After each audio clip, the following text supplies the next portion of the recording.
que saber lutar. Eu e eu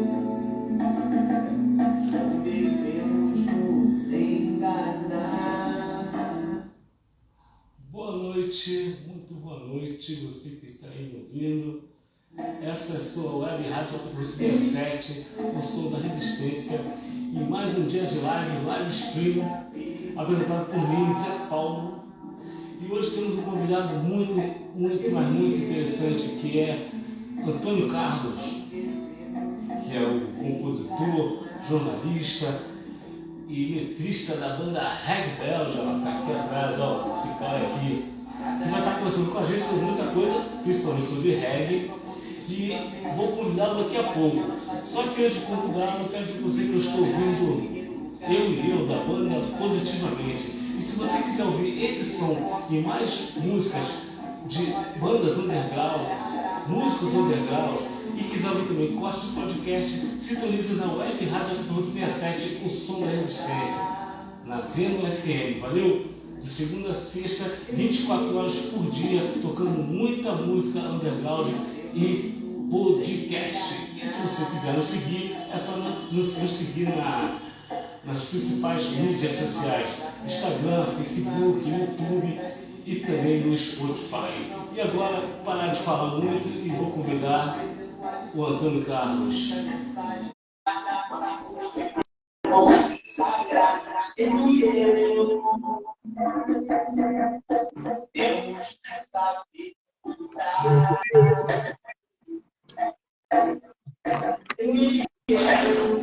Mandar de novo, Antônio. Dá um convite.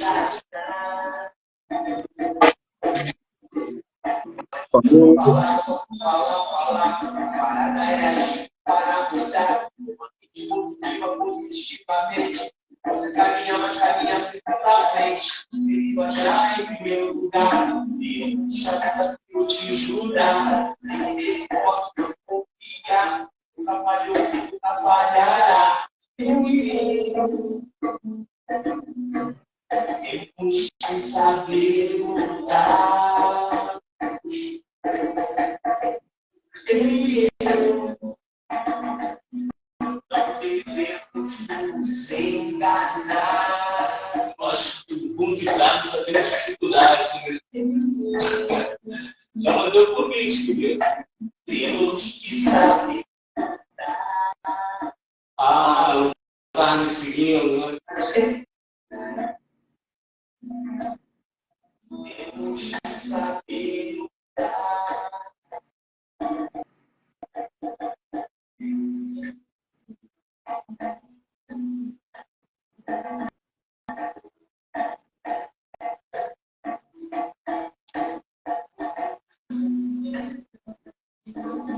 Ó, mandei o convite de novo, hein? A regra dela, aceita aí, querido, para você poder entrar na live comigo. Ih, tá dando problema, hein? Não tá entrando.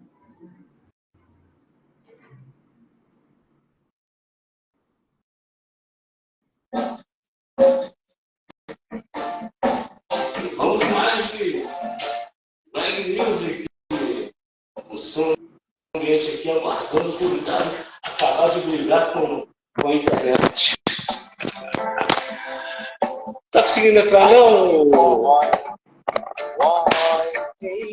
Antônio? I know you want.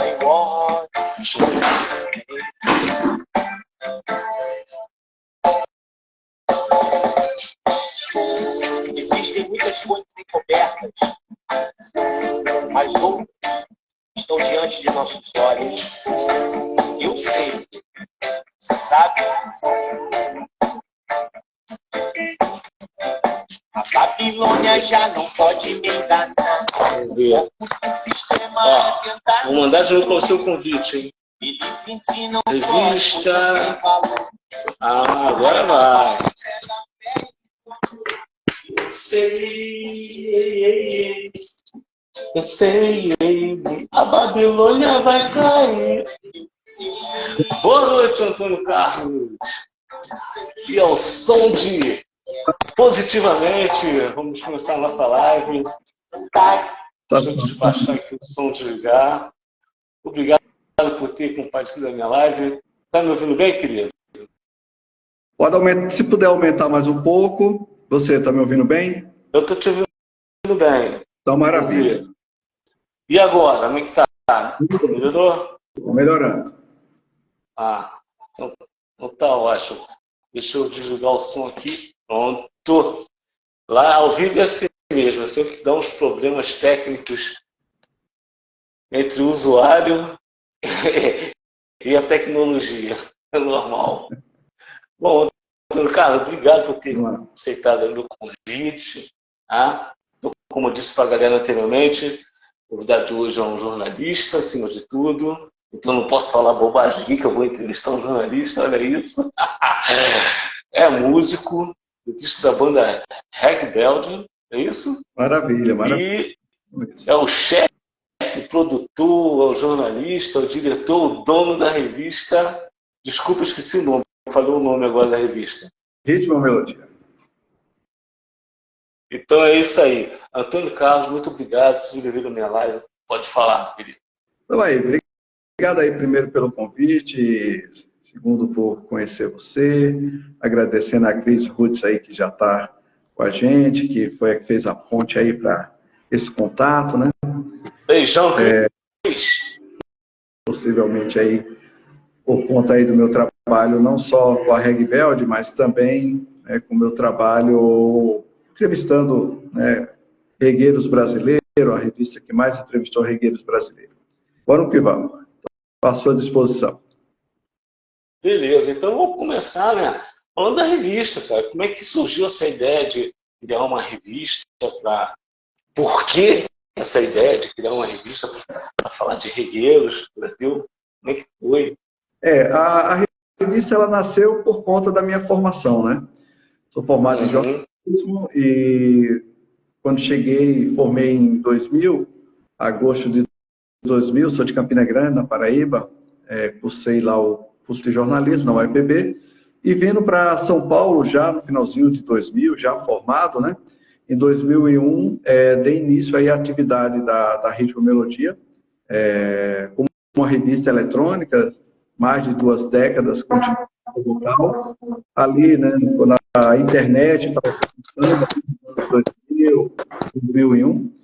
Não é uma revista com nicho musical, né, mesmo sendo a revista que mais entrevistou regueiros, mais entrevistou forrozeiros, como você fala, né?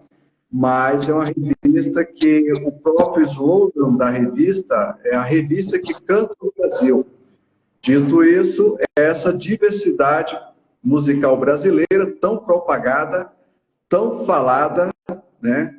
O brasileiro bate no peito que é o país com maior diversidade musical, mas que você vê nos meios de comunicação um ou outro segmento de ritmo ou de gênero musical predominando, né? Mas a gente ali na rua, na conversa de bar, fala dessa tal diversidade musical. E aí a Ritmo Melodia, através das suas mais de 1.100 entrevistas, pode dizer que o brasileiro não está falando mentira, né? Realmente há uma diversidade musical. Essa diversidade que você citou aí, você vê ela como um ponto negativo, positivo? Esse comentário que você fez, né? Que muito se fala dessa diversidade, mas pouco se pratica. Não sei se é isso que você quer dizer. Qual é a sua visão a respeito disso? Não, a diversidade é sempre positiva, isso é fato, né? Qualquer coisa que seja diferente disso, né, em todas as instâncias, né, gera uma situação de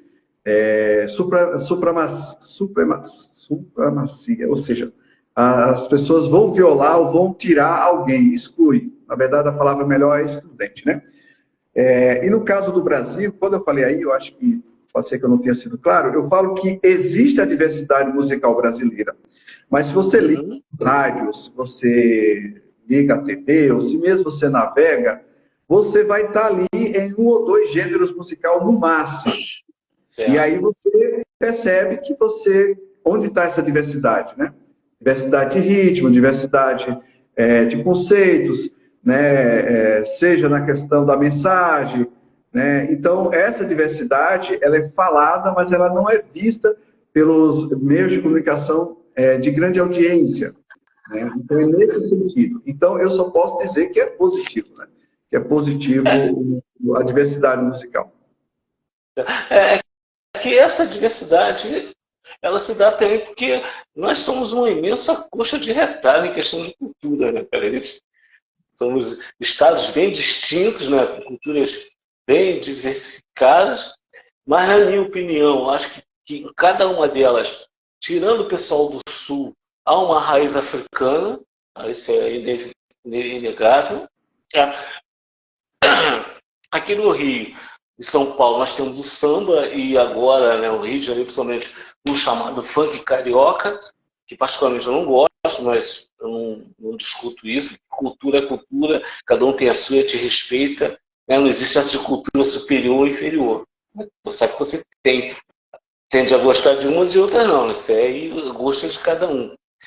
E acho que predominam mais, né, também a sertaneja, né?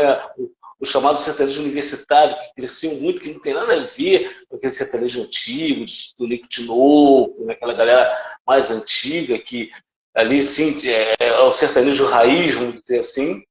Né?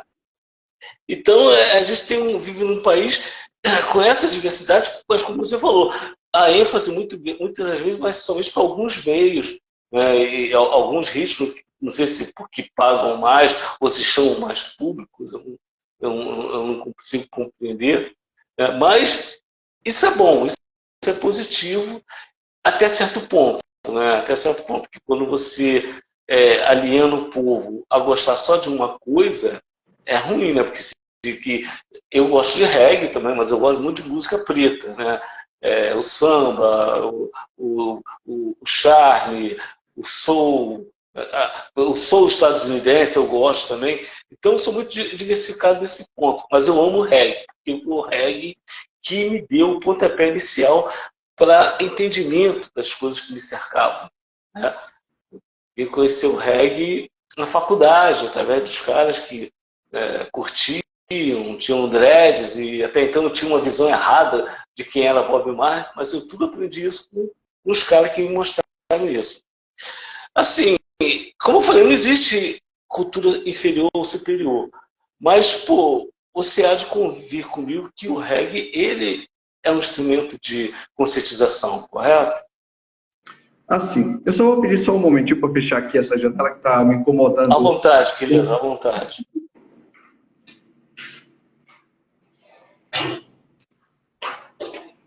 Aqui está muito calor, mas agora começou muito vento. Vamos lá. Concordo plenamente. Na verdade, toda música que ela tem, né, não é nem coincidência, é história. Toda música que tem uma descendência de povo que foi, né, expolido, ou que foi discriminado, ou que foram trazidos para aqui, ela naturalmente vai ter uma resistência. Então, é o reggae na Jamaica, é o samba aqui, né? Então, isso é público e notório. A gente não tem mais nem dúvida sobre isso. E aí é preciso só separar, eu escutei atentamente o que você estava falando, é só preciso separar, assim, o que é mercado musical, né? E o mercado musical tem a ver com aquilo que é vendido. A gente tem uma questão com o reggae, que chegou aqui no Brasil, e agora vamos entrar na pauta do reggae, que chegou aqui no Brasil, que é esse reggae como se ele fosse quase que um reggae independente. É como se Bob Marley fosse um músico independente. Essa é a primeira falha histórica dos regueiros brasileiros. Eles entendem Bob Marley como se ele fosse um regueiro independente. Eu vou criar essa polêmica para você saber onde é que eu quero chegar. O Bob Marley, ele tinha, quando ele foi para a Inglaterra, poucas pessoas também sabem disso, quando ele foi gravar o Catch a Fire na Inglaterra, ele já estava há 10 anos com esse disco pronto, já tinha gravado de forma demo e etc. lá na Jamaica. E ele foi para a Inglaterra para gravar em uma gravadora multinacional, na verdade, no caso nacional, que era da Inglaterra, mas assim, uma grande gravadora. Ele foi exatamente porque esse mercado estava sendo aberto. Poucas pessoas também sabem que o Jimmy Cliff, também jamaicano, já estava lá gravando, se eu não me engano, o segundo disco no Rhythm and Blues, ou seja, música negra, como era chamado, né? Então, já era um cantor jamaicano fazendo esse trabalho lá na Inglaterra. É preciso enfatizar isso. E quando ele chegou lá, ele gravou esse trabalho, e aí você observa que, por que eu quero trazer isso? O mercado entendeu que aquele produto, naquele momento, é interessante. Levou ali, empacotou e transformou no vinil, e aí sim. Eu não entrei ainda no que o Bob Marley, ou mesmo os primeiros que vieram, estavam falando, estavam expondo. Que eles eram pobres, notório. Que eles eram negros, notório. Né? Que tinham uma história do seu país de pobreza e escravidão, notório também. Mas é preciso entender que essa música, ela começou a ser o que depois assim, a gente vulgarizou para chamar de pop, né? Mas ela começou a ser popular. Ela começou a ter uma visibilidade, né? Não era uma resistência, não existia assim, o reggae fazendo ali um trabalho. Não, ele foi aceito, né, pelas gravadoras, porque era assim que era feito, e ele passou a ter um mercado. Esse é o primeiro ponto que a gente tem que ver. Agora, vamos trazer agora para o reggae brasileiro. O reggae brasileiro, partindo ali do Maranhão, né, chegou pela audição. Vinham os discos, né? A gente é interessante você falar assim, o Brasil é imenso e tem a sua diversidade, que até o reggae brasileiro ele não pode ser colocado. O reggae do Rio não tem nada a ver com o reggae do Maranhão.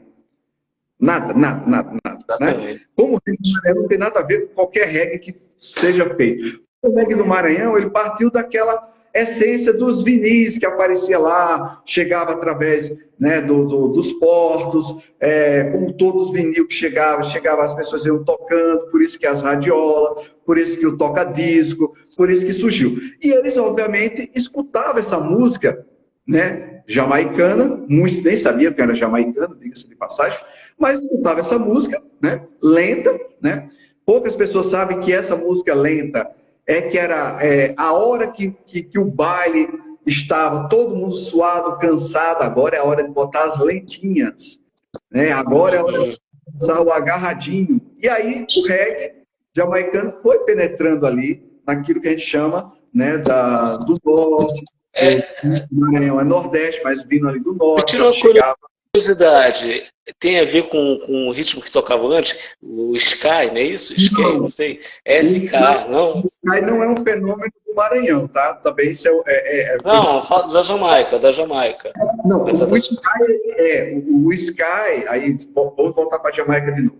No caso do Sky na Jamaica, ele já era popular, antes do reggae, né? Já era popular. Já era uma música quase que caribenha, vamos dizer assim, estava dentro daquilo que o pessoal chamava de música caribenha, música rápida, que era como era o rock and roll, sempre lembrando que o rock and roll era, e sempre foi, se falando de música, né, a grande vertente, todo mundo se aproximar de alguma forma do rock and roll, e o Sky tinha vida própria, né? Diz a lenda, e essa lenda eu estou falando que nunca nem disseram para mim, essa lenda está sendo criada nesse exato momento.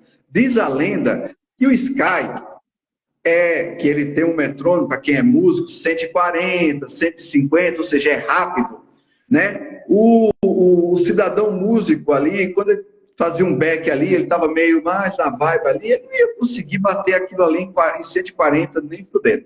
Aí ele descia um compassozinho ali para 67, 70, e aí diz a lenda que até o barulhinho, reggae, foi de onde surgiu essa possibilidade rítmica que a gente veio a ser chamado de reggae. Isso são tudo, obviamente, que a gente entende, imagina que possa ter sido, né? E aí surgiu. Aí voltando de novo, né, para o Brasil de novo. Aí você percebe o quê? Esse reggae que você começou a anunciar e a pronunciar aí com uma música de protesto, uma música de levante, né, no Brasil, né, ela tem ali mais para o outro lado do Nordeste. A gente pode pegar ali da Bahia, subindo. Aí tem um pouco ali para Belfor Roxo, Baixada Fluminense. ali, né? Aí vem Rapa, aí vem Negril, aí vem bandas que... Rapa não, antes do Rapa, Cidade Negra, né? Vamos fazer a cronologia. Cidade Negra. Na verdade, antes disso, aí vem o Negril, aí vem depois a Cidade Negra, aí depois vem o Negril, que era KM5, que é do Marrone, né? Marrone fez parte, etc. Então, esse aí. Então, tinha ali um reggae no Rio, um reggae na Bahia, e esses reggae não se comunicavam, né? Não se comunicavam, porque o reggae da Bahia é um pouco mais rápido, o reggae do Rio é mais ou menos o que se conceituou ser o reggae brasileiro, por incrível que pareça, não é o reggae lá do Maranhão, que é o reggae brasileiro, né? É o reggae que é exatamente aqui, né, do Rio de Janeiro. Passou a ter, porque tem o mesmo metrônomo, está ali no mesmo cantinho. E o reggae do Maranhão ficou aquela situação de ser o reggae raiz, que era o reggae jamaicano, raiz por ser o reggae jamaicano, né? Aí a tribo de Jah, que fez esse misto, né, de trazer o que era o reggae, né, que era essencialmente o reggae jamaicano com letras em português. No caso do Fauzi, ainda ele cantava em francês, cantava em inglês, canta muito bem, por sinal, o Zé Orlando também canta em espanhol, canta em francês, canta em inglês.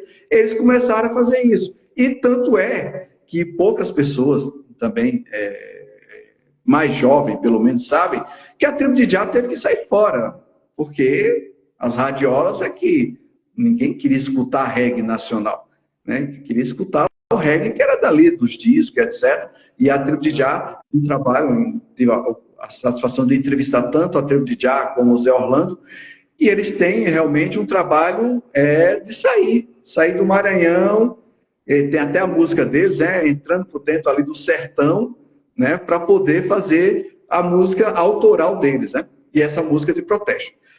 Pronto, eu já peguei muito nesse negócio, mas eu quero só dizer o seguinte: aí há a aberração, né, de recentemente, né, ídolos do reggae, né, serem pessoas homofóbicas, racistas, apoiarem candidatos dessa mesma linhagem, né, serem pessoas que vão de encontro a essa teoria que você acabou de dizer, que o reggae é de protesto, é de levante, é dessa crítica. Né? Eu gosto para poder ficar um pouco mais envolvido. Você falou isso aí, eu me lembrei de um fato que uma vez eu fui aqui na Lapa, Arcos da Lapa, no Rio de Janeiro, não sei se você conhece, já teve a oportunidade de conhecer, Arcos da Lapa. Já passei. E rolava um reggae na rua lá, né? Aí um cara de uma rádio, tava a radiola lá tocando, aí o cara falou assim, ó, tem um brinde para quem dançar melhor ganha um brinde. Aí as meninas falaram, eu posso dançar com a minha colega? Aí o cara falou, não, o homem com homem da lobisomem, mulher com mulher da jacaré, pronto, irmão, fechou o tempo. Acabou, a mulher chamou o cara de homofóbico.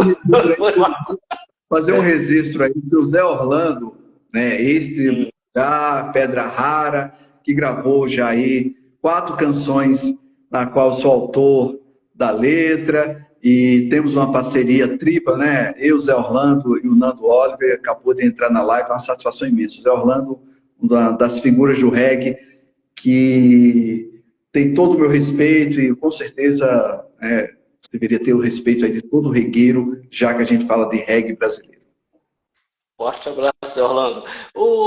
Antônio, essa questão da galera que pensa, né, um pensamento meio fascista, vamos dizer assim, talvez seja um de besteira que eu vou falar aqui, mas eu não sou regueiro raiz, embora eu curta reggae. Mas assim, isso não se deve à questão religiosa, embora todo regueiro não é Rastafari. Não é. Né? Porque nem todo Rastafari também é regueiro. Eu já ouvi um Rastafari dizer que o reggae se tornou profano, inclusive. Então, mas algumas pessoas, por ter esse ensinamento, né, de Jah Rastafari, de ser uma coisa assim muito voltada para o judaísmo, né, Deus acima de tudo, nessas coisas todas. Será que não é por isso que você vê pessoas com esse pensamento? Porque é homem com homem, é homem com mulher, é assim que Deus quer. Não seria por essa questão religiosa? Olha, aí são coisas que a gente tem que separar de novo, né? A gente tem que separar o reggae, que tem no seu conceito, regueiros que têm, na sua concepção, Rastafari, ou seja, são rasta.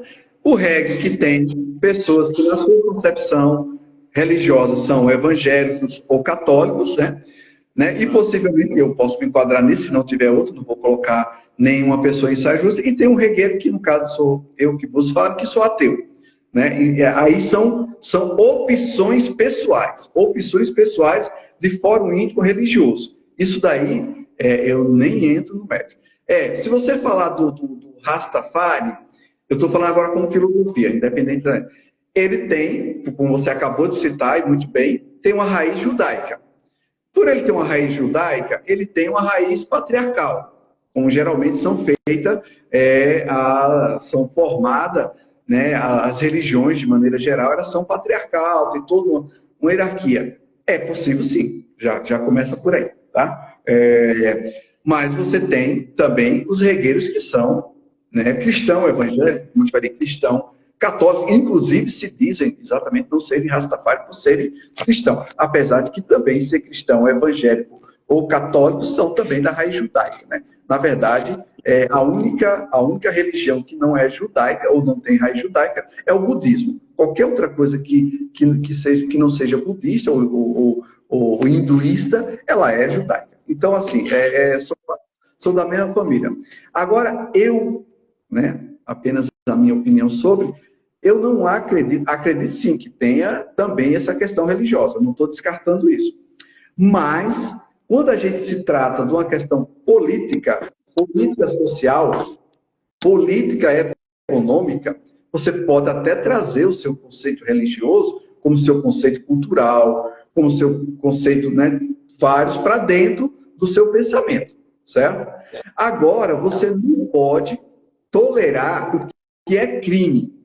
Vamos separar o que é crime. Uma coisa é eu gostar de você, ou não gostar de você. É de fórum íntimo. Isso aí é uma coisa. Agora, crime é racismo.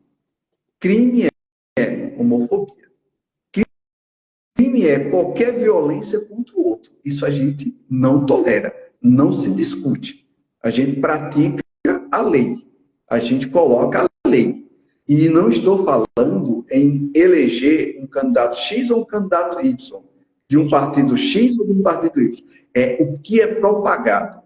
Então, a liberdade de expressão política, ela existe. Ela só não pode contrariar e de contra o que a gente tem anterior, que é a lei. Eu não posso me basear no meu conceito político e praticar crimes, né? Eu não posso praticar um discurso de ódio. Então, aí eu não posso entender que isso é só por uma questão de conceito religioso, né? Porque religião, para mim, é no fórum íntimo, é fé, é o que a pessoa acredita. E eu respeito muito, mesmo, né? Como eu falei aqui, sendo uma pessoa que não tem esse conceito, mas respeito muito. Inclusive, por ser o quê? O mínimo que eu posso fazer é o respeito para com essas pessoas. Deixa eu fazer uma observação. Duas coisas que você disse aí, né? Primeiro, a questão da religião do Rastafari, aquela coisa toda. A maioria das bandas, né, de reggae, elas clamam a Jah Rastafari se dirigindo a Selassie, né? Aquela história toda, que ele se declarou dos 70º, 20º, não sei quantos, da linhagem de Batsaba com Salomão, o judaísmo entrou na história, aquela coisa toda. Então, o Rastafari, ele tem o Selassie, né, como Deus, vamos dizer assim, né, o arauto da religião, e o Bob Marley, acho que ele foi incumbido, não sei se ele isso, de levar a mensagem Rastafari através das suas letras. Aqui no Rio nós tínhamos uma banda do saudoso Felipe Zion, chamada Banda Monte Zion, não sei se você conheceu, que eles não falavam de Selassie, eles falavam de Jesus. Eles falavam, eles começaram no meio gospel e depois eles ficaram direto mesmo com o reggae, mas eles sempre falando de Jesus, usar os elementos que são os elementos bíblicos, né? Leão de Judá, Príncipe da Paz, Estrela da Manhã, que são nomes bíblicos dados a Jesus, mas também foram nomes que o Selassie declarou para ele, né? Se declarou o leão de Judá, conquistador do tribo de Judá e tudo mais.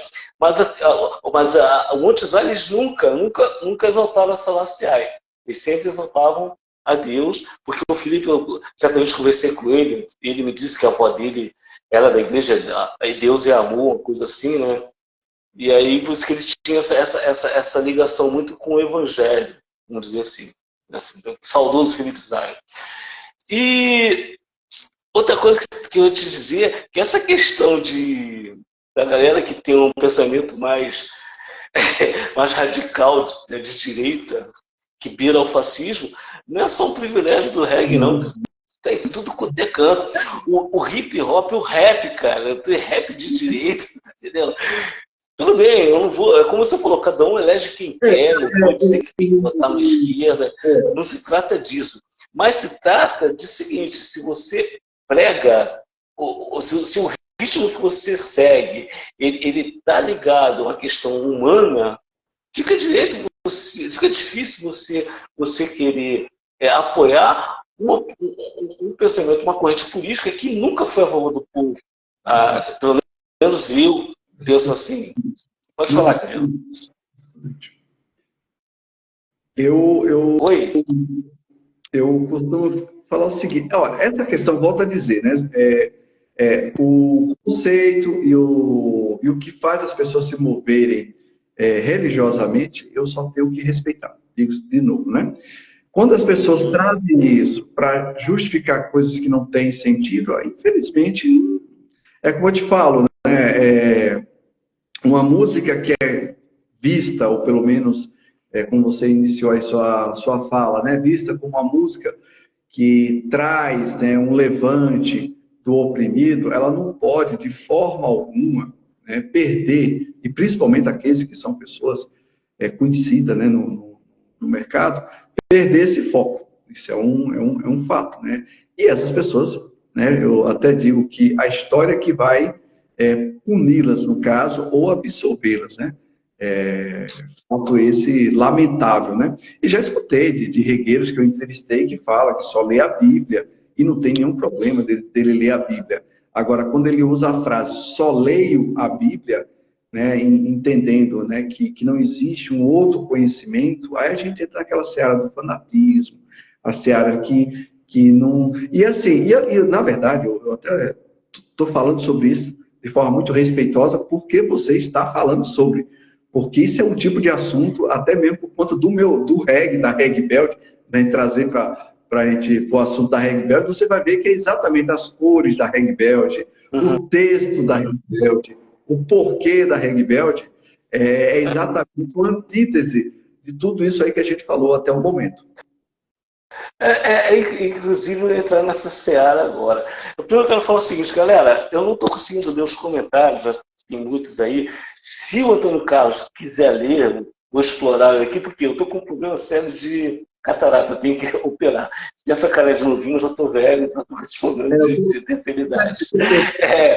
E o fundo do Antônio Carlos é branco, então contrasta, eu não estou conseguindo enxergar. Se você quiser puder ler, eu te agradeço, tá? Eu até estou conseguindo ler aqui, a minha questão mesmo é digitar, né? Digitar, mas eu estou lendo aqui, posso até, em vez de comentar digitando, o pessoal está falando, né, sobre esse tema que a gente está tratando, o Rastafari, no caso, que veio aí, você trouxe à tona, né? Da cultura Rastafari, opinando também sobre, isso é bacana, né? Mas é isso, eu acho que deixa os rastas falar sobre ele, deixa os regueiros religiosos falarem sobre, né, os seus conceitos. De novo, meu máximo respeito a todos os conceitos religiosos. A única questão quando essa religião passa a defender, não a religião, mas as pessoas que têm, né, esses conceitos religiosos, passam a usar isso para um discurso de ódio, um discurso que vai para, né, cessa a liberdade do outro, e isso aí a gente nem discute, na verdade. A gente só ignora e aplica a lei. Bom, você falou então na questão de uma diversidade dentro do reggae. né? E você falou sobre a reggae belt. Eu observando você, eu vi que você não tem dreads, você não usa as cores, as cores da unificação, você não tem essa coisa. A reggae belt parece que não vai muito esse caminho. O Nat Roots, ele é considerado um reggae surf, né? Um reggae de praia, a galera diz. Tem as bandas que são mais Rastafari. A reggae belt, como é que ela é?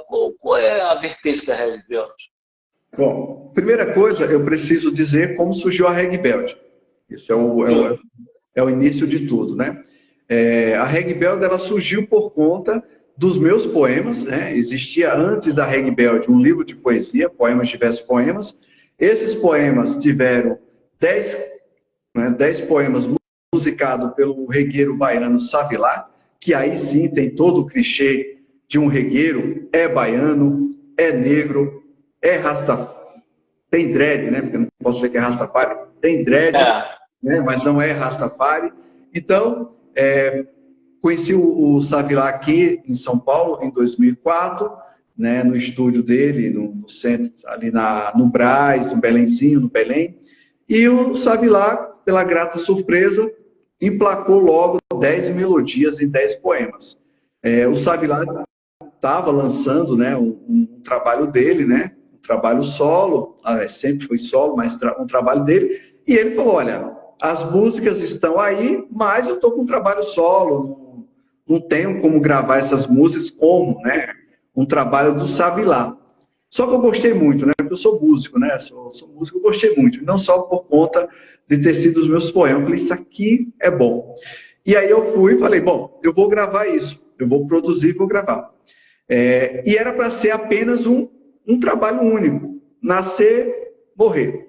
Como era para ser um trabalho único, eu já não tinha, eu já tinha a consciência do que eu pensava sobre o reggae, né? Eu tinha o deslocamento de não ter esse reggae jamaicano com as cores, a unificação jamaicano, né? O meu reggae seria o mais próximo ali do que foi feito pelo Gilberto Gil, Kaya na Gandaia, ou alguns brasileiros que gravavam nos seus discos o reggae, né? Mas o Gilberto Gil, eu diria que era o norte ali, os reggaes que ele gravou na sua discografia. E aí, convidei o Thiago Stoll, músico paulistano, para produzir. E eu toquei o contrabaixo nesse trabalho, né? Toquei o contrabaixo e o Pécio Sânio veio, né, fazer a bateria e o Thiago violão e guitarra. Bom, esse foi formado uma banda de estúdio. E aí eu chamei o Savilá, perguntei se ele poderia colocar a voz, né? Mesmo que... Ele falou, bom, coloca a voz, mas aí você vai ter que encontrar um nome. E Reggae Belt é o nome de A Nona Canção. O nome da nona canção é Reggae Belt. E ela diz exatamente o que seria esse conceito de reggae, no caso, que eu tenho, né? E fizemos o primeiro trabalho. Só que, ao passo que esse primeiro trabalho era para nascer, né, ficar ali, não morrer, mas nascer e ser único, as pessoas que escutaram, principalmente quem eu entrevistei, começava a gostar e pedia também para conhecer esse livro de poesia. E aí eu fui mandando o livro de poesia, eu mandava os textos e tal. E aí se tornou o quê? Um material, todos os poemas foram musicados. E aí eu fiquei com 36 canções prontas.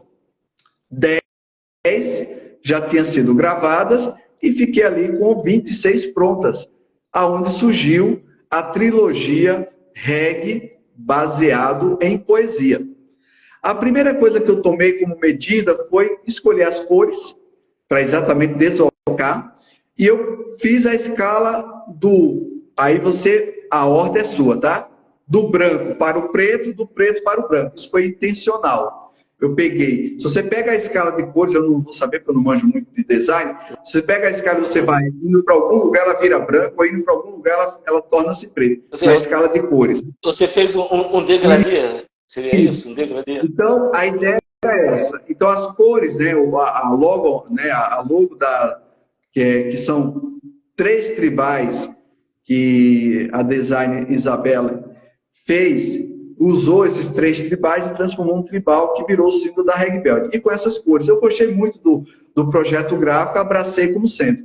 Então, um se tornou o álbum branco, aí o outro é um álbum cinza e o terceiro é o álbum preto, né? Fazendo a subida das cores, tá? Essa é a ideia. Já estamos no segundo álbum, né? No segundo álbum, eu já assumi a condição de cantor.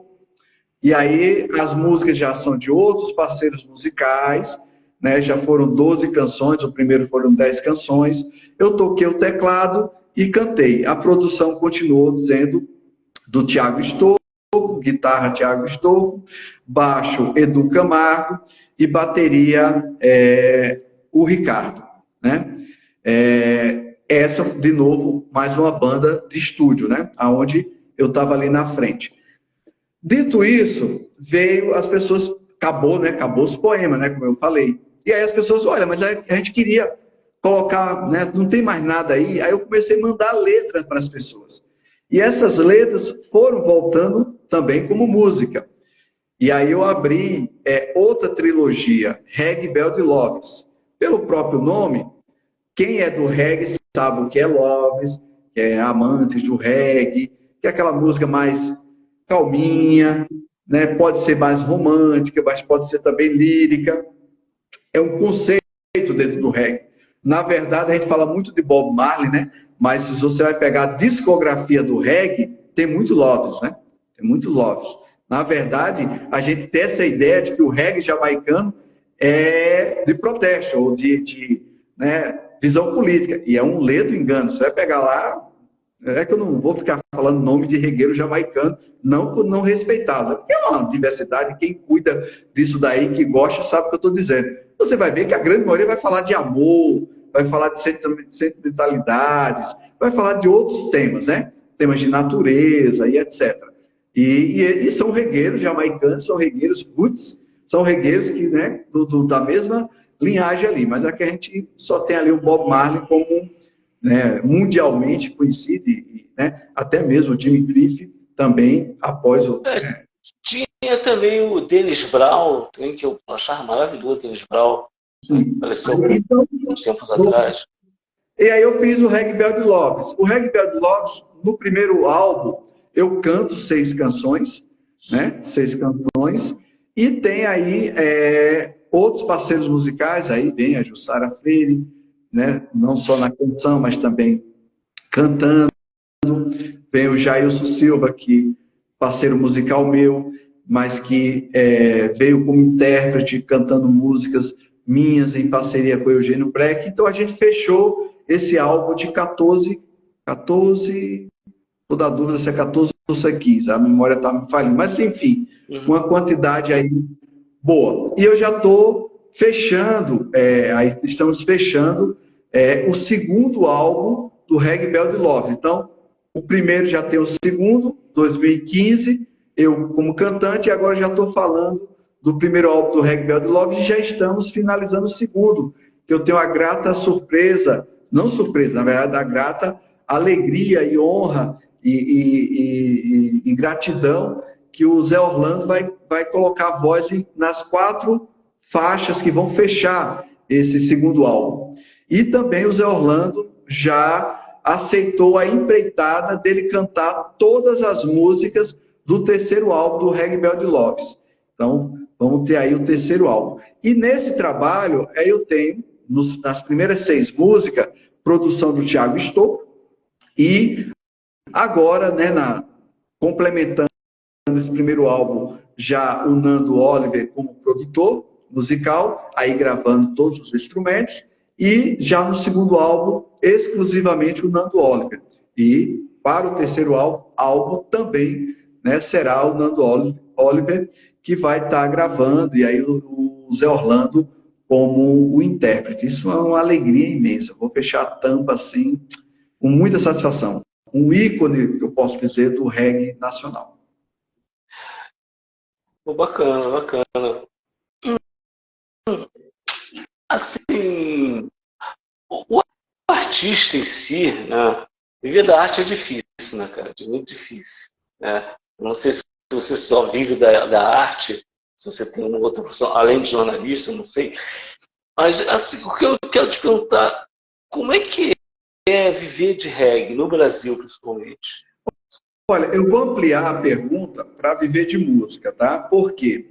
Eu acho que eu mandei para você também uma palestra que é Profissão Músico. Uhum. Essa palestra, Profissão Músico, eu trato, né, pelo próprio nome, da profissão de músico. Então, não é só uma exclusividade do reggae, né? De qualquer gênero musical, até mesmo daqueles que estão em evidência. A gente acha que fazer aquela música que está em evidência, que você acabou de citar aí, é garantia de viver bem. Não. Só meia dúzia vai viver bem e o restante vai estar ali na tentativa de entrar ali naquele rol da meia dúzia, né? Então, viver de música, aliás, toda profissão, mas viver de música é duro. Com o advento da internet, com a popularização, porque advento faz muito tempo, mas com a popularização da internet, aí sim o advento do home studio, né? Aí sim o advento do home studio, passou a se ter não só diversidade musical, mas também uma quantidade de música no mercado. Hoje o grande desafio não é nem viver. Hoje o grande desafio é ter a primeira música escutada. Viver já é uma cadeia alimentar muito avançada, que as pessoas nem sabem se vão chegar lá. É ter uma música escutada, apreciada pelas pessoas. Esse é o grande desafio, né? Esse é um ponto. Lá no meu bate-papo, palestra, né, eu cito que as pessoas, isso apenas assim, é uma sugestão. Você pode ter a opção de só viver exclusivamente da música. Ok, não tem problema. Para isso, você vai ter que ter dois caminhos, no mínimo. Eu vou colocar só dois. Ou você é o artista, onde você vai trabalhar com pessoas que trabalham essa sua marca, ou artista, tá? Ou você vai ser o artista / músico. Como assim? É aquele que vai dar aula, é aquele que vai gravar em estúdio, é aquele que vai ser músico para outras bandas, ou vai estar disponível para fazer toda a cadeia produtiva da música. Então, essa cadeia produtiva da música, você pode optar, e ela é grande. Só que você vai saber que você vai dividir o seu lado de artista com o seu lado de operário da música, né? Operário da música, né? E aí tem outros ramos, aí tem músico que cria podcast, tem músico... E aí você vai criar dezenas de coisas para, nesse palheiro que é a internet, as pessoas lhe ver, te dar uma atenção, te dar uma audiência, que é o grande dilema. No meu caso, agora trazendo, você perguntou se eu vivo exclusivamente em música, não. Eu vivo, a minha sobrevivência é tirada de um trabalho formal, né? Então, no meu trabalho formal é onde eu tiro a minha sobrevivência. E eu faço o meu trabalho com música, onde eu pego o dinheiro desse meu trabalho formal e invisto naquilo que chama-se produção musical, onde eu pago músicos para gravar, produtor para fazer, né? E aí faço. Hoje não, a gente não tem mais o CD físico, mas quando tinha, pagava a prensagem. Para mim isso é confortável, não que eu estou dizendo que é ideal, é confortável porque eu faço do meu jeito, da forma que eu entendo que deve ser, sem abrir concessões, né? É a liberdade. Lá na Ritmo Melodia, eu tenho uma pergunta sobre isso. E é muito interessante que a maioria dos artistas que eu entrevisto, eles exaltam a liberdade, eles falam, ser independente é ter a liberdade disso, e eles reclamam porque não tem o apoio financeiro. Quem tem essas duas coisas, tá lindo, né? Você poder fazer o que você quer e ainda ter alguém que pague por isso, é o mundo ideal. É o mundo ideal, né? E no meu caso, da Reggae Belt, né, falando o que eu falo nas minhas letras, batendo forte como eu bato nas minhas letras, seria ótimo, né? Seria excelente. Então, eu pago o preço daquilo que eu acredito, daquilo que está sendo colocado ali nas mensagens. Então, fechando esse raciocínio, eu acho que toda profissão, né? Seja as profissões tradicionais, como a gente fala, engenheiro, médico, advogado, que as pessoas acham que tudo, né, só se formar que já está no mercado. Não, toda profissão tem o seu, né? Você vai para o mercado. Agora, é claro, a profissão de músico, hoje, né? Artista, de maneira geral, na música hoje, ela realmente ficou... Eu não vou dizer que ela ficou mais difícil. No passado, só para a gente esclarecer e fechar, você tinha que, assim, ser aceito por uma gravadora. Isso não era resultado que ia dar certo, mas pelo menos você ia ter um primeiro lançamento, que era um single. Se desse certo, uma gravação de um compacto simples, 2 músicas de um do lado do outro. Se desse um pouquinho melhor, um compacto duplo, 2 músicas de cada lado, até chegar no álbum. Esse era o processo natural de uma gravadora para investir. E se desse tudo certo. Só que você tinha que entrar na gravadora. Então, ninguém para pensar que hoje, colocado nas plataformas, mais de 2.000 músicas por dia, ou por mês, ou por semana, imagine quantas pessoas não entraram na gravadora. Porque sempre teve pessoas que gostavam de música, sempre teve pessoas talentosas. Então, em algum momento, a pessoa fala, não consegui falar com uma pessoa influente, não consegui chegar no produtor, não consegui... Ou seja, de alguma forma, a pessoa terminou enveredando para outro lugar. É mais ou menos como um jogador de futebol, né? A gente só vê aqueles que estão, né, nos grandes times, mas não sabe que existe aí 12.000 jogadores profissionais desempregados. Desempregado, não é jogando, não, é desempregado, né? E eles são profissionais. Então, é isso. Eu acho que a coisa é certa. Pelo menos eu estou falando por mim. Pergunte para você: você vai viver sem fazer isso?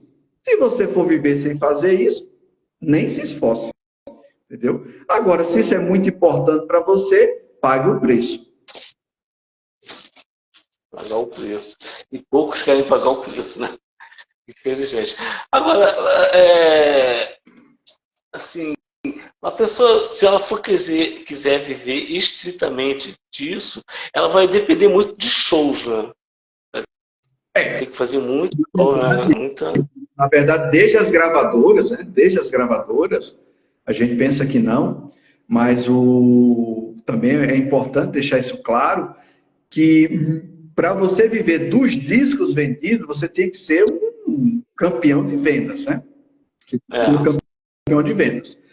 E mesmo assim, você sendo um campeão de vendas, os shows era o que realmente o artista conseguia ali ter até um padrão de vida diferenciados, até alguns ficarem ricos, né? Tem isso daí, né? No advento, né, como eu te falei, popularização da internet, home studio, você não ganha. E os streams, né? Você tem uma ideia, você imagina que você tem que ter mais ou menos alguns 1.000 plays tocando para você ganhar R$3.000. Né? Então, olha só, você tem que ter aí eu nem sei a quantidade, mas para você ganhar ali uns R$3.000 de direito autoral, né? Então, você realmente tem que sair para show. Só que isso também não está fácil, né? Porque show implica o quê? Popularidade. Porque se você vai fazer um show onde não vai pessoas, não tem rendimento. Então, assim, é uma cadeia realmente complicada, cara. Eu acredito que, mesmo as pessoas tendo outra visão sobre qual é a vida artística, se ele não se basear naquilo que ele quer deixar, ele não tem nenhum estímulo, cara. Ele não tem nenhum estímulo para continuar. Volto a dizer, se não for um anseio da criatividade, e aí você tem que separar. Tem artista que tem 40 anos de carreira. Você não vai falar para o cara parar, porque já tem 40 anos de carreira. É o que ele soube fazer na vida desde então. Então, ele continua. A pergunta é, um jovem hoje, né, na escola, 16, 17 anos, qual o estímulo dele para ser um músico profissional? Eu acho que essa é uma pergunta, né, uma interrogação até grandiosa. Qual o estímulo? Ele vê um ambiente né? Aí você vê os ambientes da superficialidade, que é, né, das redes sociais, aonde você tem que estar em evidência primeiro, fazendo coisas em alguns pontos bizarrices, para você aparecer, para poder para a pessoa dar atenção à sua música. Até conversando com um amigo como o Gladson Moraes, como o Marco Antônio, a gente sempre discute, né? Que a gente fica naquela. Todas os manuais de marketing digital, a gente concorda, todos estão corretos. Só que a gente tem que ter dinheiro, né? Aí, quando a gente não tem dinheiro, a gente tem assim: ou você grava, ou você faz marketing. Para você gravar, você gasta todo o dinheiro que vai faltar para fazer o marketing. Se você ficar só com o dinheiro do marketing, você não vai gravar, né? Então, você tem que fazer escolhas. Então, essas escolhas é aquilo que a gente falou, é o legado, né? Lá no passado, o pessoal falava do negócio furar a bolha, né? O marketing, vamos furar a bolha, né? Hoje, o marketing já está voltando a dizer, não, procure os superfãs, aqueles 100, aqueles 200 que te acompanham, ou que compra seu produto, ou que propaga a sua música, né? Porque é isso, cara, você fazer com que as pessoas se conectem hoje com a música. As pessoas escutam muita música, isso é bom, né? Isso é bom. Mas as pessoas escutam ou músicas que foram gravadas há 40 anos atrás, inclusive o Bob Marley, né? E estão sempre ouvindo, né? Sempre ouvindo, e que continue ouvindo, não tem nenhum problema quanto a isso, mas não escuta o que está acontecendo na contemporaneidade. E, às vezes, além de não escutar, ainda diz que não tem nada de bom. Ainda tem esse problema, né? Ainda fala que não tem nada de bom sem ter conhecimento de causa sobre, né? Eu, entrevistando muitas pessoas, eu falo que tem muita coisa boa. Só que as pessoas, infelizmente, não têm tempo ou querem ir naquilo que já é um padrão selecionado, ou são levadas por modismo, como tudo na vida, né? Exemplo, a gente, no reggae, eu acho muito engraçado isso. Eu sempre estou trazendo para o reggae isso, né? Ninguém divulga o reggae, né? Aí acontece alguma coisa, você falou em alguns gêneros musicais, que eu evito até falar o nome, não que eu não respeite, porque a gente fica falando de outros gêneros musicais, e não sei o quê. Para de falar deles, fala do reggae, escuta reggae, propaga o reggae, faz essa música que você disse que gosta chegar em algum lugar, né? Aí você vai para as rádios de reggae, na sua maioria, tá? Você vai lá, dá um play, aí tocando muito reggae bom, mais de 40 anos atrás, entendeu? Muitos ídolos já imortalizados. E aí você vê, bom, tudo bem, né? Está fortalecendo o contemporâneo? Não tá, entendeu? E aí é difícil você adentrar. Então, eu como reggae belt, e agora só estou falando só como reggae belt, é isso. Gravar as minhas músicas, uma coisa é certa, se você quiser saber, tá no YouTube. Se você quiser saber, tá nas plataformas digitais. Então, não está offline, então tá online. Certo. Bom, reggae belga. Então vamos lá, vamos fazer uma pergunta que bem polêmica. Normalmente quando a gente vai ao show de reggae, né, tem um perfil do pessoal que vai, né? Eu vou contar uma experiência minha por dentro da pergunta. Eu por várias vezes, de dread, eu já usei dread também, embora não fosse Rastafari, com a camisa das cores, pela ideologia, aquela coisa toda. Várias vezes. Tem isqueiro? Não. Aí os caras, tem seda? Não. Aí o cara acendia, puxava, quer? Foi, porra, não fuma. Aí os caras, o quê? O cara não fuma. Aí, como é que é o show da Reggae Girls, cara? O pessoal consome drogas? Você é convidado a usar também? Como é que é? Eu não tive nenhuma experiência ainda de fazer um show, teoricamente, do público da Reggae Belt. Eu não tive, né? Por ser, obviamente, uma banda internacionalmente desconhecida, eu só participo daqueles eventos que é esse tradicional que você acabou de citar, né? Então, quando eles E aí eu tenho que agradecer de novo aí a Cris Ruth, que ao fazer, né, Cris Ruth, ao fazer um evento, me convidou, inclusive, tem um vídeo, né, desse, a gente fomos convidados, era, obviamente, um evento de reggae, nesses ditames aí que você acabou de citar. E é claro que causa estranheza entrar uma pessoa parda, né, nem branco, nem preto, sem dread, sem falar palavras em inglês que a gente sabe que tem, né, que eu, né, e só que na hora que toca a música, aí vem com 2 pés no peito, velho, porque tudo que você falou aí, reggae de conscientização, reggae de uma palavra ativa, tá na Reggae Belt, tá no texto da Reggae Belt. E isso daí já fez, e com muita alegria, de eu descer do palco, o cara, porra, cara, curtiu o seu som, porque não tem o estereótipo. Não tem o estereótipo. E eu não estou nem, assim, não estou criticando o estereótipo. Quem usa as cores jamaicana, quem usa a ganja, que eu acho que é onde você quis chegar, é assim, você está indo para escutar o reggae ou você está indo para consumir a cultura reggae? As duas coisas é possível. As duas coisas é possível. Você pode entrar para curtir a cultura reggae, que é só isso. Exemplo, eu já fui em shows de 7.000 pessoas aqui em São Paulo, para um show de um artista que eu considero, né, não é que eu considero assim, porque ele é isso, né? Não à toa que ele leva 7.000 pessoas, que é o Edson Gomes. E como eu estava para outra vibe, eu estava em outra vibe, era em São Paulo. Você via que o pessoal não estava conectado muito com aquilo que estava acontecendo.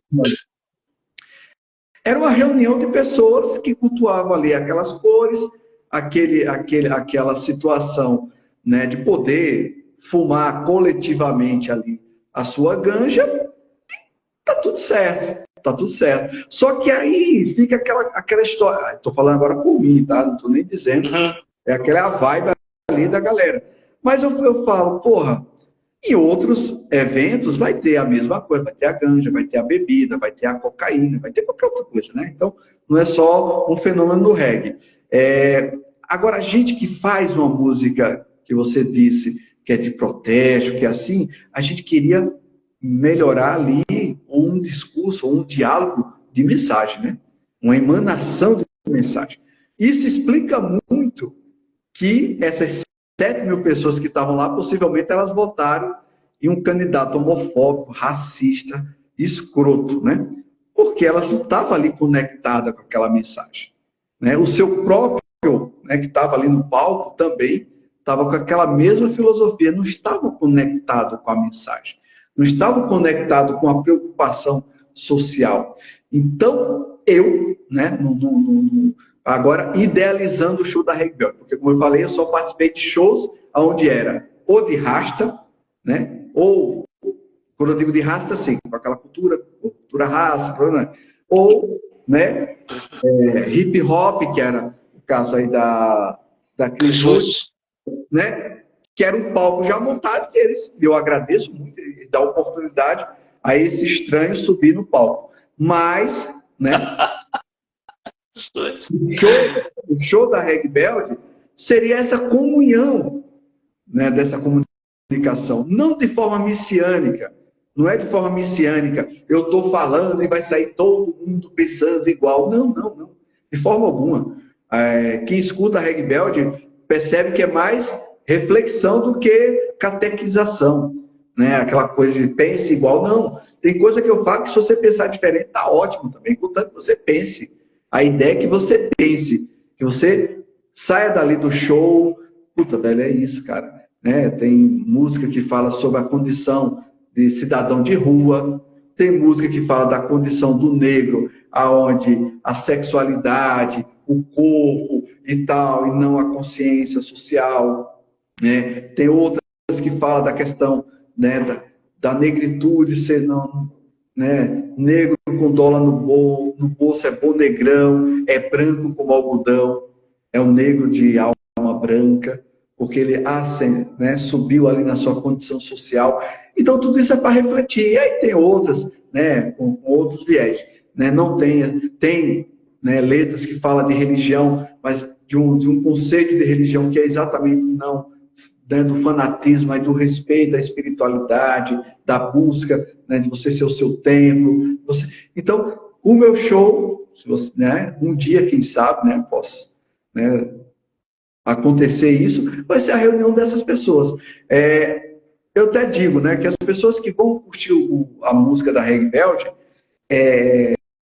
e alguns já falaram isso, seria aquela pessoa que está mais com audição para MPB, né? E aí, aquela MPB ali, Chico, Caetano, Milton Nascimento, Gilberto Gil, né, Gonzaguinha, estaria mais, até pela minha idade, fiz 51 anos, mas ele estaria mais com essa mentalidade de uma canção que tem aí o intuito, né, de trazer uma palavra que não é panfletária, que é uma palavra de instigar, né?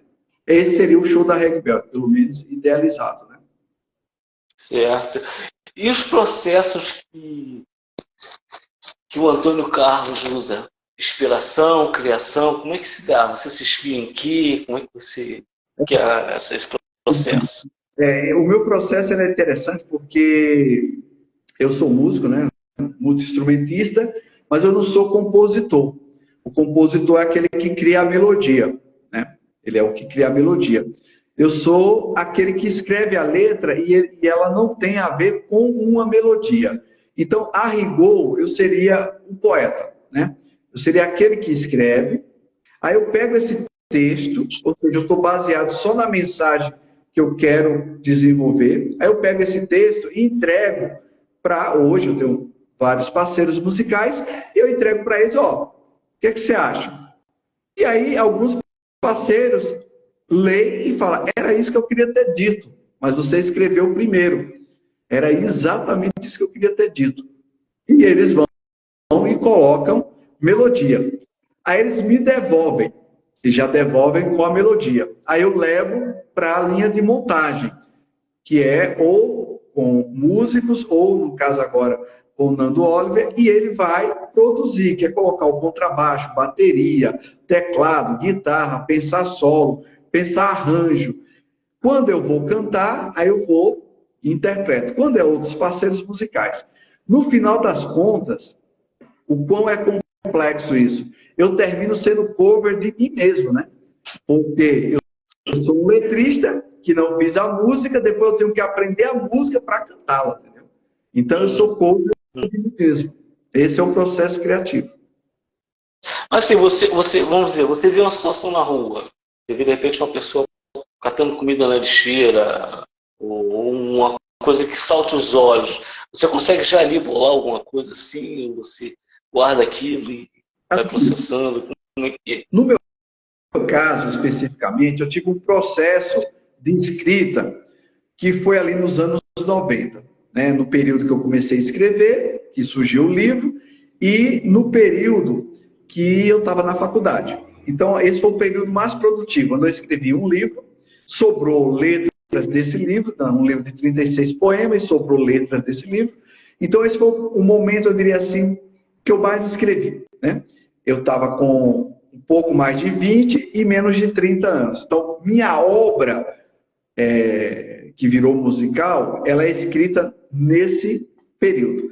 Estando em São Paulo, eu também escrevi algumas letras, tá?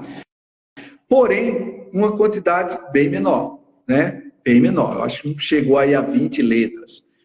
O que me motiva lá no passado era a minha leitura. Eu terminava de ler o livro, exemplo, li lá Meninas da Nicarágua.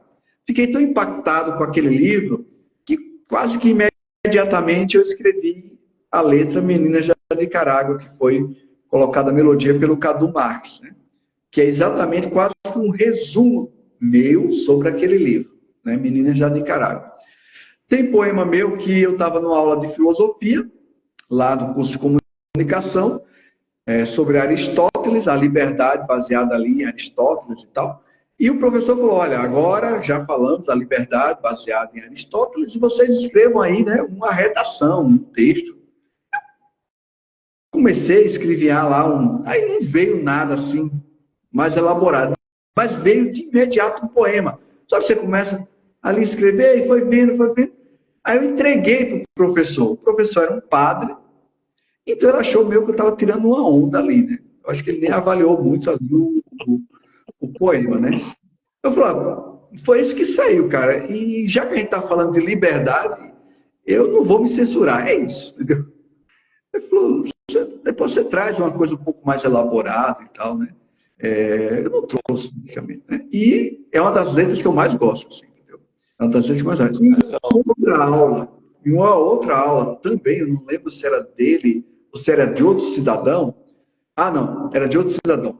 O cara trouxe uma charge. Eram 6, 7 e tal, que falava da miséria no Nordeste, da seca. Aí eu olhei também para aquela imagem, a gente tinha que escrever legendas ou fazer um texto, alguma coisa desse tipo. Era assim, dava a imagem, a gente tinha que, era curso de jornalismo, você tinha que elaborar alguma coisa de texto. Mas me veio na hora lá, de novo, fazer um poema, em algum lugar. E depois esse poema, que foi para o livro, ele se transformou em canção. Também gosto muito. Então, não existe assim uma coisa é certa, alguma coisa, como tudo na vida, para o poeta tem que deixar ele inquieto, né? Tem que deixar ele inquieto. O que eu não faço comumente é os meus textos, e aí pode ser que seja um diferencial, os meus textos, eu busco sempre, são textos curtos, mas eu busco sempre não só relatar o problema, assim, né? O normal dos textos sociais é você falar da miséria como uma crônica, né? Mortes e tal. Só que você termina o texto e fala, beleza, né? Tá exposto, né? Como você falou, você viu uma situação e você expôs. Eu sempre briguei comigo mesmo assim, eu apresento o problema, mas eu tenho que ter a responsabilidade de apresentar pelo menos a minha solução. Não é que seja a única, mas no momento que eu estou apresentando o problema, eu já começo a pensar numa reflexão sobre, né? Sobre o problema. Então, essa é uma característica, vamos dizer assim, do meu texto, trazer isso. É uma obrigação para o poeta? Não, o poeta ele faz a forma que é. Mas eu tenho essa característica. É como me incomodaria apenas eu mostrar o ferimento, né? Eu vou ali fazer o curativo ou tentar fazer alguma coisa que eu acredite que vai solucionar. Aí, como eu tenho uma visão mais social, né? Então, exemplo, falar da miséria para mim, eu preciso falar o porquê dela, né? Exemplo, quando eu tenho uma música que fala, né? Quando eu falo a miséria é a herança da escravidão. Olha só, um versinho pequeno. A miséria é a herança da escravidão, né? Então, trago essa coisa muito sucinta, muito direta, mas sempre refletindo. Pensa sobre isso, né? Pensa sobre essa questão. Por que é que você vai numa favela e só tem pessoas ou pardas ou negras, né? É uma coincidência, né? Você só tem a grande maioria. Aí você vai vendo qual é a progressão, né? Tanto é que as pessoas vibram quando um preto chega em um curso superior ou chega em uma situação, né, de cursos tradicionais. Vira um unicórnio, né? O que poderia ser. Um branco ser médico, ser advogado, ser engenheiro é meio que natural, né? Então, espera que seja assim, né? Então, uma pessoa de classe alta, você já espera que ela tenha, né, o diferente se ela não for, né? Então, isso tem uma origem, né? Então, tem essa coisa, né, da reflexão, né, dos porquês, né, das coisas que não são mera coincidência, né? São progresso. E se você não tem essa consciência de classe, consciência social, né, o porquê que estamos aqui, porquê que a repetição, né, quem está em cima sempre sobe, quem está embaixo sempre desce, é uma luta desgraçada você chegar, né, e colocar a cabeça acima da manada, né? É por aí. Você acredita que a sociedade possa no futuro se transformar através das letras da Reggae Bells também? Ou você não tem essa pretensão? Não. não. Aí eu diria que tem muitas mais pessoas aí que já escreveram coisas muito mais interessantes do que a Reg Beld. E nem estou falando isso de forma de modéstia. Eu até digo que, sem nenhuma modéstia, no reggae nacional, o texto da Reg Beld está no mesmo patamar, no reggae nacional. E eu estou falando das bandas conhecidas nacionalmente, tá? Eu não tenho dúvida disso, não tenho a menor modéstia sobre isso. Né? Pode questionar outras questões, né? Mas o texto, o apronte, tá ali, tá igual.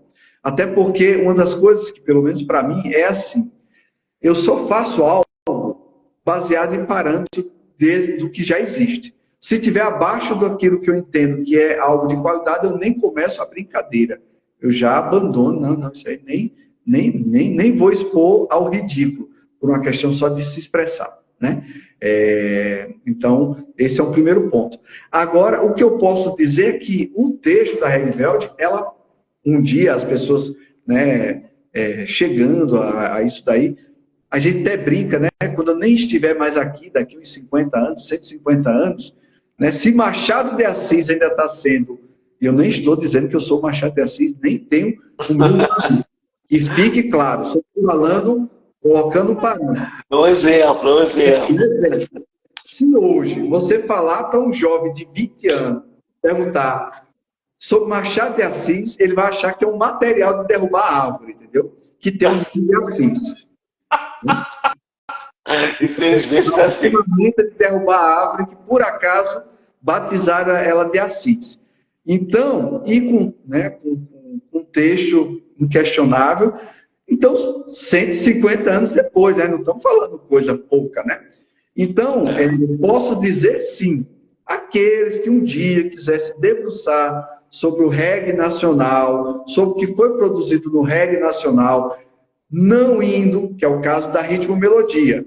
Eu já entrevistei 130 regueiros, e eu não me baseei só naqueles que são famosos, né? Eu me baseei em quem está fazendo reggae nacional, né? E só não entrevistei mais porque muitos não se dispuseram a responder a entrevista, etc. Né? Isso vai gerar uns 3 livros, vou publicar esses 3 livros. Quem quiser um dia saber, vai estar disponível. Então, você vai ter pelo menos um mapeamento. Então, respondendo sua pergunta, mudar o mundo, seria pretensão demais. Tem muitos autores aí mais interessantes do que a Reg Beld em música, em literatura, em filosofia, em sociologia, que pode, né, dar maior contribuição. Agora, eu posso dizer que dali, né, estar junto com essas pessoas na mesma trincheira, pensando em um mundo melhor, eu estou lá, ombro a ombro. E para fechar, aí já está batendo quase 1 hora de conversa, não quero prender você muito. O que o Antônio Carlos, música da Reg Beld, assim, o músico da Reg Beld, 2 perguntas, na verdade. O que seria do Antônio Carlos se não fosse músico da Reg Beld? E o que você ainda não alcançou, né, como músico, e o que está faltando para você alcançar? Pronto. A primeira coisa, eu só sou músico da Reg Beld por culpa do Savilá, como eu falei inicialmente, né? Que musicou, para o bem ou para o mal, musicou 10 poemas meus. Se não fosse ele, eu estaria tocando meus instrumentos musicais, de boa, suave, e praticando jornalismo, o que eu faço, né? Até mais do que eu trabalho com a Reg Beld. Eu estaria fazendo isso, né? Esse é o primeiro ponto, né? O que eu pretendo, é muito mais módico, velho. Eu pretendo, por incrível que pareça, cantar as minhas músicas. E quando eu digo cantar as minhas músicas, você até falou de show e etc., eu te digo que, lembra da história de ser cover de mim mesmo? Eu escuto as minhas músicas, e é curioso que eu, por conta, muito provavelmente, de eu ser um letrista, eu escuto as minhas músicas como sendo de outro, cara. Eu escuto assim, eu escuto. Esse negócio é interessante, cara. Interessante isso aí. Porque ela já descolou daquela coisa da criação escrita. Eu não consigo declamar. Declama o poema Não consigo. Eu só consigo cantar. Assim, eu tenho que pensar cantando para poder você saber o texto. Tamanho, ela saiu, a gente fala, né? Saiu da mão do Criador. Ela saiu da mão do Criador, que seria a letra, né? Então, o que eu almejo, e eu estou trabalhando para isso, é fechar as 2 trilogias da Reg Belt, primeira meta.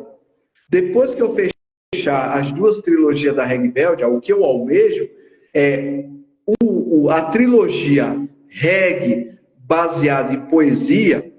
Aí, por bel prazer, eu pegar esses 3 álbuns, selecionar 20 canções, pelo menos 20 canções, e fazer um audiovisual. Ensaiar exaustivamente essas 20 canções que eu vou escolher e fazer um audiovisual, mais conhecido na época, lá nos primórdios, né, quando os dinossauros passaram da Terra, um DVD, uma coisa assim, um audiovisual. Para poder eu dizer, eu cantei a Reg Belt, né? Porque escrever a Reg Belt eu escrevi, mas eu não tenho ainda a sensação de que eu cantei a Reg Belt. Então, esse é um desejo meu. O Reg Belt Loves, a ideia dele já se resolveu, que era eu pegar os meus parceiros musicais, que eu respeito, admiro, são muito bons, e eles cantarem a Reg Belt. Então, isso eu já realizei. Isso não quer dizer que eu também não faça um audiovisual pegando ali as 6 músicas que eu gravei da Reg Belt, né, que eu cantei, e pegar mais umas 6 músicas que eu me sinto à vontade em cantar do Reg Belt Loves. Quando eu digo me sinto à vontade, é que eu sempre digo assim, se eu não puder fazer, pelo menos, né, perto do que os meus parceiros musicais fizeram cantando, eu não vou estragar, né? Não tem lógica. Eu ia gravar uma música que meu parceiro fez muito bem feito e eu vou ali. Então, aquelas que eu senti que eu posso dar uma contribuição, não de melhor, mas que putz, aqui eu coloquei algo que é interessante, aí eu vou separar essas 6 músicas, 10 músicas, sei lá, e cantar. Né? Tem algumas que eu gosto de cantar, eu já canto, e tem outras que eu só consigo escutar os meus parceiros musicais cantando. Eles já fizeram, eu já fiz o meu papel, e eles já fizeram o papel deles que foram cantar. Aí vai ficar assim. Então, o meu desejo é poder cantar a Reg Belt. Isso, quem sabe aí, daqui a uns 5 anos, eu esteja fazendo isso com afinco, né? Cantando, tocando, independente de show, tá? A questão do show, ela seria uma consequência. E tem um projeto que eu terminei quase, agora ainda bem que lembrei, há tempo, que é o Reg Belt em sala de aula, que eu não falei sobre ele. Vou falar direto e resumidamente. O Reg Belt em sala de aula é eu levar, principalmente da trilogia Reg baseada em poesia, eu levo para a sala de aula temas. Eu toco lá 5 músicas que tem a ver com a questão racial. Tem música que tem a ver com a questão social, democracia, cidadania. E aí eu abro o debate com os alunos, aonde eu me calo e os alunos têm toda a liberdade de concordar, discordar, só não pode xingar minha mãe, meus parentes, eles podem, né? Eu espero, poderes até podem, mas né? Espero que não. Mas eles podem dizer, falou um monte de besteira, não tem nada a ver isso aí, né? Ou refletir mesmo. Eu não vou estar, né, dizendo, defendendo, advogando sobre a minha letra. Eu vou cantar e vou esperar eles se manifestarem sobre, ou seja, opinarem sobre. Aquela coisa que a gente fazia lá na escola, leia um poema de Carlos Drummond de Andrade, diga o que você achou dele. Só que o Carlos Drummond não estava lá, né, para tomar as lapadas ou os elogios. Eu vou estar lá, cara, espera aí que seja assim. E não vou dizer o porquê eu escrevi aqui para não perder exatamente o interesse sobre o texto, né? O que eu fiz já está dito, né? Esse é o Reg Belt de sala de aula. Certo. Bom, para as considerações finais, você tem o tempo que você quiser. Só que eu vou fazer 2 perguntas que você vai responder dentro das considerações. A primeira, a Reg Belt é underground? E segundo, a Reg Belt é resistência? Considerações finais. Eu vou te dizer, a Reg Belt do sistema é bruto, velho. Porque o que você chama de underground e o que eu sei o que é underground, e o que você chama de raiz, o que eu sei que é raiz, a Reg Belt está um umbigo abaixo, velho. O sistema é bruto. O sistema é bruto. Porque o underground tem a moda do underground, né? O reggae raiz tem a moda do reggae raiz. Tanto é que você até usou o termo aí muito legal, praiano, surf e não sei o que e tal. Mas assim, a reggae belt termina não sendo classificável dentro disso aí. Agora, claro, ela está fora do mercado convencional, ela não vai estar nessa encontro da tribo, República do Reggae, né? Essas máfias do reggae já tradicional que aparece e que são as mesmas figuras, com seu, como diz a letra lá do Fauzi, né? Os magnatas e regueiros, né? Os magnatas... Os donos do poder. Os magnatas gostam de dinheiro. Não vai estar nesse rolê, entendeu? E não tem nenhum problema. E eles vivam a vida deles, sejam felizes, tal, né? Se eles têm audiência, a audiência deles, né? Quem sou eu para falar da audiência deles? Então, eu não posso dizer, porque eu não vou ser convidado para esse underground, eu não vou ser convidado para essa festa do reggae raiz, entendeu? Porque o sistema aqui é bruto, velho. Só posso dizer isso. Mas a reggae belt é resistência. Isso, com certeza. Na verdade, ela só existe por ser resistência. Por isso que eu fico muito feliz. Por isso que eu fico muito feliz quando o Zé Orlando, né, vem e diz: eu quero gravar uma música da reggae belt. E não é pela amizade, e ele escolhe criteriosamente a música que ele quer. Ele fala: puta, essa música aqui é do caralho, eu quero. Né? Eu fico muito feliz. É um orgulho, porque é um cara que é um papa do reggae, né? Nacional. Então, isso aí ó. Quero agradecer muito a tua presença, agradecer a Cris Ruth mais uma vez que fez essa ponte maravilhosa e as considerações finais, tá? Quer deixar um recado aí da revista? Aproveita aí. Shows. Showzão, né? Bom, primeira coisa é essa, né? Só fazendo para quem chegou agora e a gente dá um arremate, é isso. Planejamento. Planos futuros, fechar as 2 trilogias. Reggae baseado em poesia. E olha só, baseado em poesia. Né? Com esse duplo sentido mesmo. E Reggae Belt Loves, né? Fechar essas 2 trilogias, com a presença, reforçando de novo, do Zé Orlando gravando agora 4 canções para fechar o 2º álbum do Reggae Belt Loves. E depois todas as músicas do Reggae Belt Loves, o 3º álbum. E com relação a ritmo e melodia dentro do assunto reggae, o próximo ano, né, espero lançar os livros do reggae, como já fiz com os livros do forró. Então vai ser as referências do reggae, as mulheres do reggae, o underground do reggae, esse tal de reggae resistência, né? Porque quando você fala das referências do reggae, hoje essas referências não são mais a resistência, né? Né? Essas referências, né, hoje elas são natural, nem natural que seja, né? Elas poderiam ser as resistências, mas elas são hoje o museu do reggae, né? São o museu do reggae.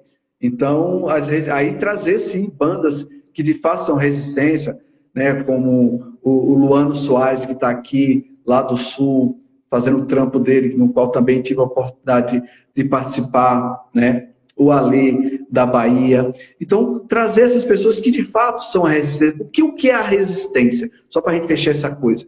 Para mim, a resistência é você estar apanhando todo dia, não tá lá nas máfias do reggae, não tá, e você ainda faz isso, entendeu? Você ainda continua fazendo isso. Isso é resistência, entendeu? Isso é resistência, né? Batendo no sistema, você tem que lutar contra o sistema, o chamado, né, sistema vampiro, o sistema, né, selvagem, e você ainda tem que lutar contra o sistema das máfias do próprio cenário do reggae. Aí é foda.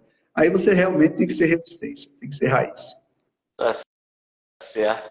Então, galera, esse foi o Antônio Carlos da banda Reggae Belt. Teve aí a ponte da Cris Ruth, estou eternamente grato a ela. Antônio Carlos, muito obrigado por você ter disposto o seu tempo para dar essa entrevista para mim. Fico feliz de te conhecer.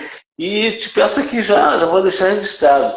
Manda os MP3 para botar na grade lá da minha rádio, toca 24 horas, tá? Se puder, se quiser, a rádio está aberta para o seu som tocar, valeu? E eu fico por aqui. Grande abraço. Valeu? Então tá bom, estamos saindo aqui. Agradecer a galera, a vocês que compareceram.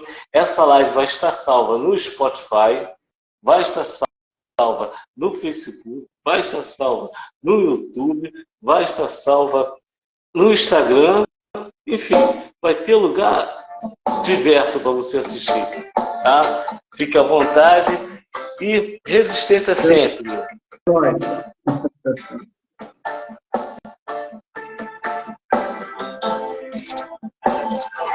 I know you